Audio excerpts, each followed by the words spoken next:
parents. Hope you are staying warm. I just wanted to make this video for you for this week for essentials so you can kind of see what we're doing and to explain things a little bit further. So I emailed out the document for you to see at home.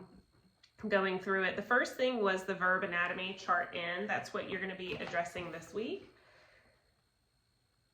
So to start, take a look at verb chart D, the principal parts of verbs. This is just saying in English we have 5 principal parts. What are they? And you could ask your kiddo to recall what these are. Infinitive, present, past, present participle, and past participle. When you're looking at chart N, you'll see some of those same things here. We have present, past, present participle, and past participle. So just kind of look over this chart with your kiddos. You can see that you have this section here is for simple form. You have perfect form, progressive form, and perfect progressive form. In parentheses, you can see that like the perfect form is the form of to have plus the past participle, like have had, has or had had, and shall have had. And then it goes down. For the progressive form, you can see that it's the form of to be plus the present participle, am having, was having, shall be having. And then we have the perfect progressive form, which is the form of to have plus been plus present participle. Have been having, had been having, shall have been having. So just kind of attend to this chart, have your kiddos look over it.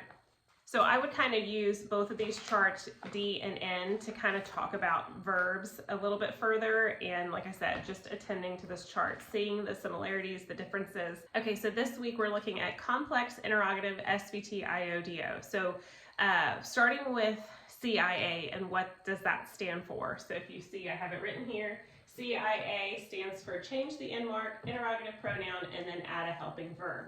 So let's look at this sentence and interrogative together. So the sentence is, my dog brought me her toy.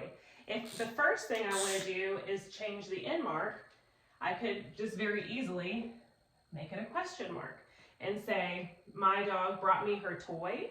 Now if we change it to the I, the interrogative pronoun, we could say, replace this, my dog, and say, who brought me her toy? Question mark.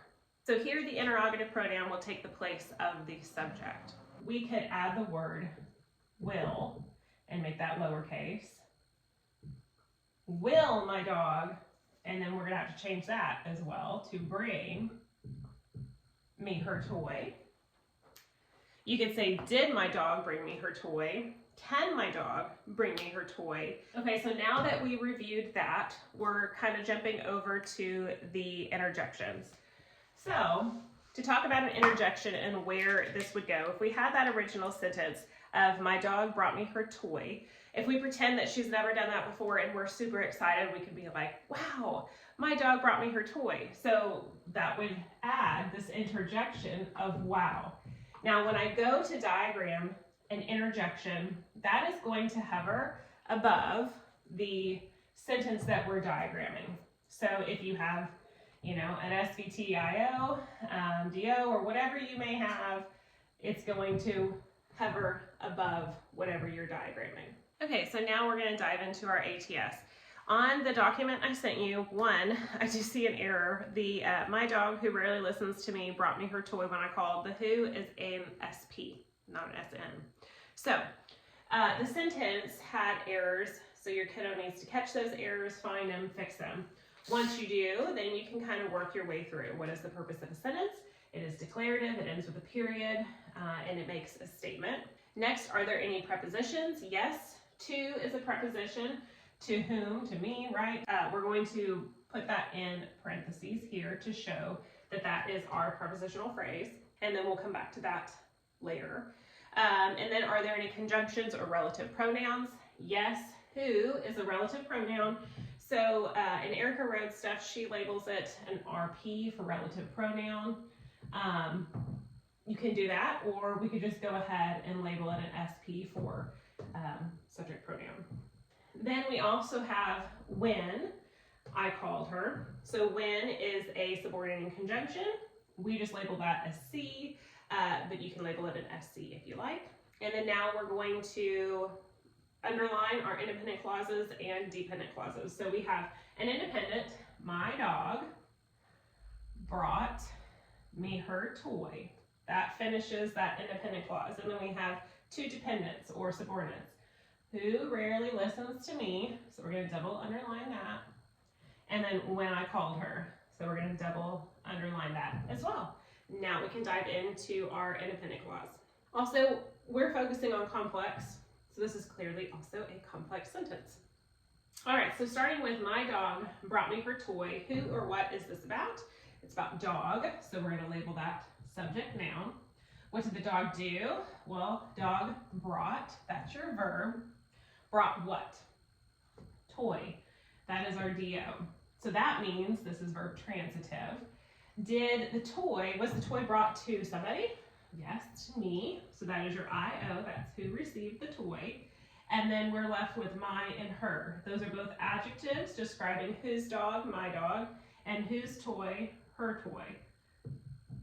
Okay, so what pattern? We can see we have an S, BT, IO, DO. All right, moving on to our first dependent or subordinate clause. Who rarely listens to me? Who is this about? Who? We've already labeled it a subject pronoun. All right, so what is being said about our subject who? Who listens? That is our verb. Does anyone or anything receive action from the verb listens? No.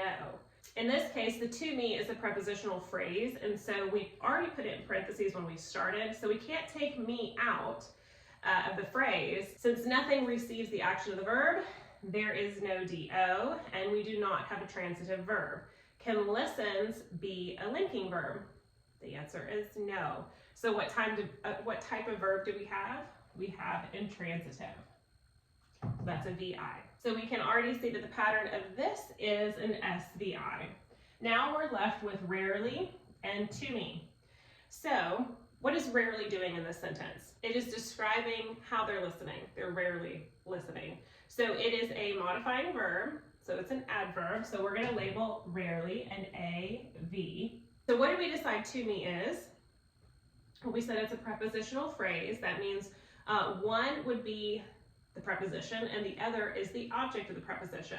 So if we think back to our prepositional phrases, to is the prepositional, and then the object of the preposition, the OP, is me.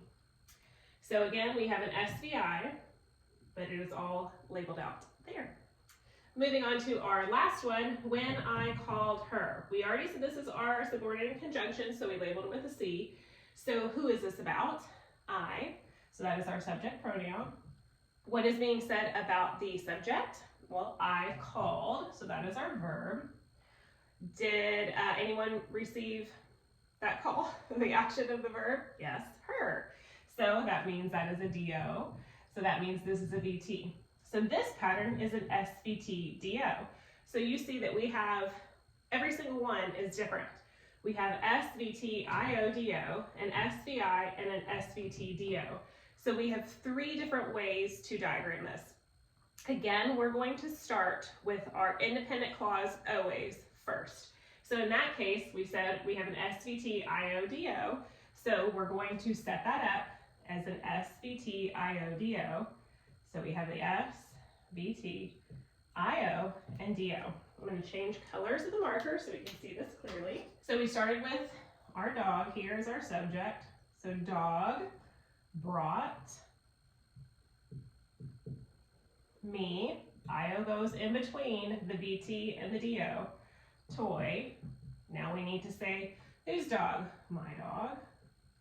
Capitalize that since that's the start of the sentence. And then her toy. So whose toy? Her. That's the adjective. We have this word when. And then we have our who as well. So in this case, if we're thinking about what is this referring to? The who.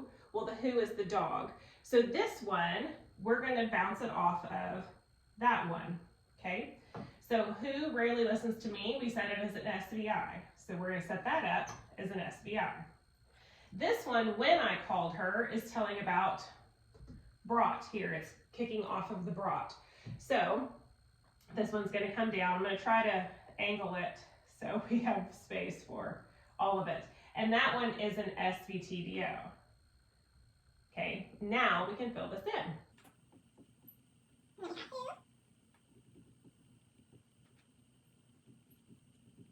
So rarely is talking about, listens. That's the rarely listens. Now we have this prepositional phrase. So this is also going to come off of here, but then also go straight out. So the preposition goes here, to, and then the object of the preposition goes on that straight line. Now we have left, I called her.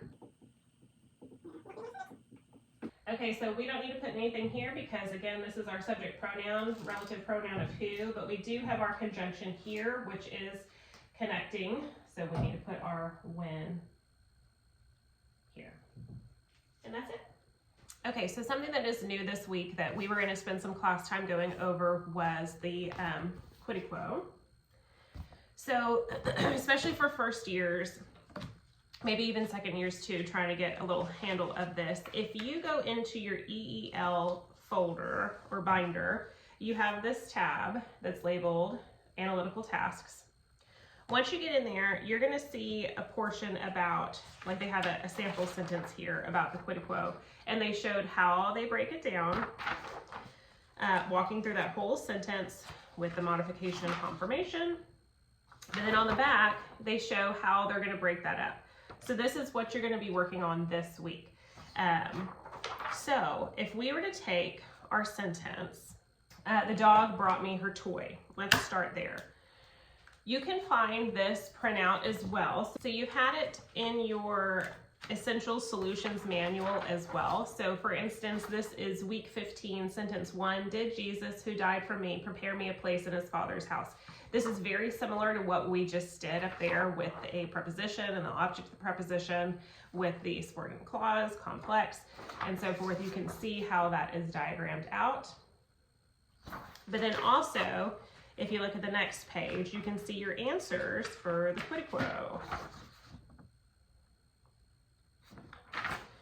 So that is in your solution manual. If you open up the e-zine, you can also print this for your kiddo and put it in a lamination pouch. You could laminate it.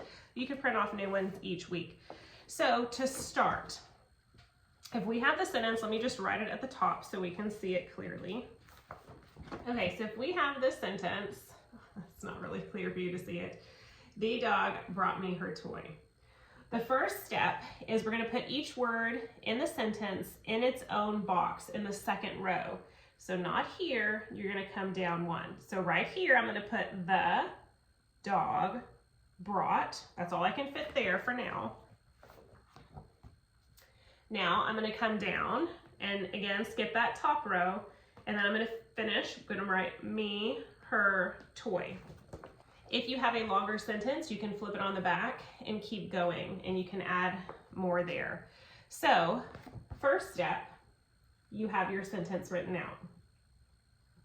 Now we're going to put our labels from parsing our sentence, the dog brought me her toy, above what it is. So the is an adjective, so I'm going to label that with an AJ.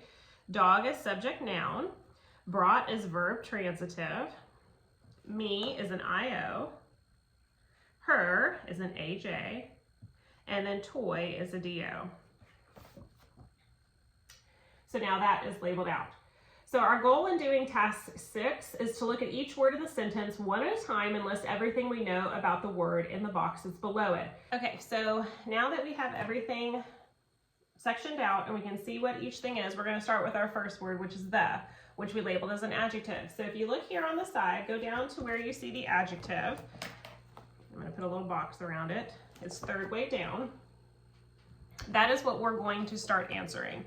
So if we go to our adjectives chart on J, you can see that we have descriptive, possessive, and limiting. So if we look at this, we can tell that this is talking about the dog. So how many or which, that's what this is answering. So it is limiting. So the first thing that I'm going to write underneath is what it says. We need to figure it out. So we have, again, descriptive, possessive, or limiting. So we're going to write limiting right there underneath the word the. now we need to decide what specific type of limiting adjective is the. So looking back at our chart here, we can see that this is an article adjective. So we're going to label that with an AA for article adjective, and we're going to put that right below it. And the last box says modify. So what word does the modify?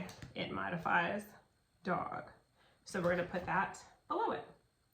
Now that is done for our adjectives. So now we're going to move on to the next one, which is dog, which we said is a subject noun. So for that, at the very top of your chart, on the left, you have your noun box. So here is all the things we're going to be answering for our noun that we're going to be putting here. So for nouns, we need to go to chart E. All right, looking at chart E, in the top section of the chart, we see the Spidopona noun jobs. So we already decided that dog is a subject noun. So at the bottom, we see a list of noun attributes. So if we look down, we can figure this out as we go. Is dog common or proper? Common. Is dog singular or plural? Singular. Concrete or abstract? Abstract, it's concrete. Is it collective or compound? No, it's neither of those. And then notice the note along the side of it talking about if it's feminine or not. So this is feminine because later the sentence says her toy. So we go back to this and we can label all of those things out. So again, what is the use of the word dog? So how is it used in this sentence? What is the Spinopona job? It is the subject. We already labeled it, subject noun. So we're going to write sub, S-U-B, and then N-O-M, and parentheses there for nominative. What did we decide that dog is common or proper? Well, it's common. So below that, we're going to write common.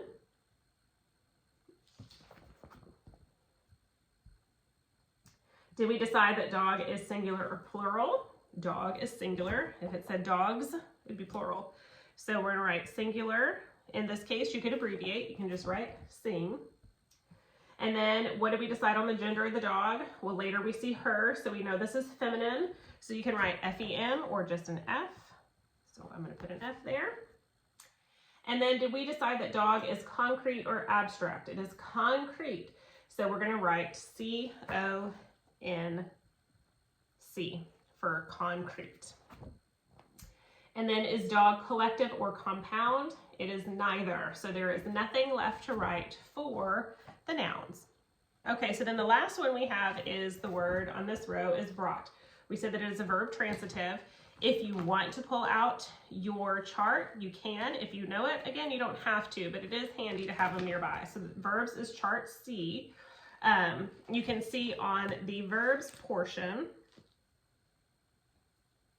off to the side, right there, you can see all of your questions that you're going to be asking. You have type, intransitive, transitive, linking and helping. You have attributes, person, number, voice, and mood. And then the tense, you have time and form. So again, you can see these things on your chart. But again, the first thing we need to determine is what type of verb is brought. We've already marked it a transitive, so we're going to write transitive underneath the word brought. Okay. Now it's asking for person is the next thing, first, second, or third. So brought would be third person, so we're going to write a third underneath brought. How do we know it was third? Well, we determined what pronoun would replace the subject, my dog, would be replaced with she, which would be third person pronoun. Is brought singular or plural? That is singular, so I'm going to write S-I-N-G again there. How do we know? The verb has to match the subject. Dog is singular, therefore brought is singular. Is it active or passive? In this case, it's active because, again, if we look at our subject, the subject is doing the action. I'm going to write active. You can do ACT or write out active. Is the mood indicative? I can't say that word. Imperative or subjunctive? Indicative states facts or asks questions. So in this case, we're going to write INDIC underneath. Next is the time. Is it past, present, or future? Well, brought would be past tense, so we're going to write past for that. Again, underneath. And then is the form simple, perfect, progressive, or perfect progressive? This would be simple. You can write it out or you can do an abbreviation. It's up to you as the parent. Okay. And so again, having your chart out can help you with all of that too, with your kiddo. Okay, so now that entire first row is done. The dog brought. You have now completed all of this. You've done an adjective, a subject noun, and a verb transitive to be exact. So then our last one here is an IO, an AJ, and a DO. So again, the next part, me, is a pronoun. So again, looking at the pronoun section here and walking through that. Okay, so again, this is what you're going to be working on this week with your sentences. All of your sentences, again, are in your EEL to work on this week. I would highly suggest working through them, starting with week 15, sentence 1, and moving your way through. And again, if you're not sure, you have the answers. So always double check there. But I would highly suggest having these charts out and handy for your child to look through and be able to figure out what each word is. And it's kind of fun. It's like a puzzle trying to figure out and answer the questions related to it. So anyway, have fun with it. Okay, so this week for IEW, if you look on Lesson 18, Nights Part 2, it breaks it down on page 155, what to be doing at home, days 1, 2, 3, and 4. This week, kind of the big thing is learning about a bibliography, but you kind of have some options here as the parent as far as the paper goes. So last week when they were writing their nights paper, they decided a topic A, for instance, duties of nights, okay? And then we worked through making a fused outline. We had source 1 and source 2, and if you recall, we didn't have anything that we pulled from source 3, so making a paragraph, one paragraph about the duties of nights using 2 sources, source 1 and source 2, and then wrote a paper on that. Again, your child could have picked something totally different, and that's okay. That's just what we kind of worked on in class. For this one, again, using the same sources, determining a topic B. So what is something else that they could choose to write about? Maybe the armor that the knights had. So then going through those same 3 sources and making a KWO. If you choose to do armor, you'll realize that you can see this in your example for your parent's guide, that source 1 and 2, you can both pull things about armor, but source 3, you cannot. So with this, you can then combine that together, make a fused outline, and write a second paragraph to tack on to that first paragraph. So now you would have a 2-paragraph paper, the first paragraph being about duties of nights, and the second paragraph being armor of nights. The bibliography is on page 158, your works cited. So it kind of shows in page 157 as well, about how to cite these things: books, encyclopedia articles, websites, and then how to begin your bibliography. So the bibliography is very important, especially when it comes to your faces of history.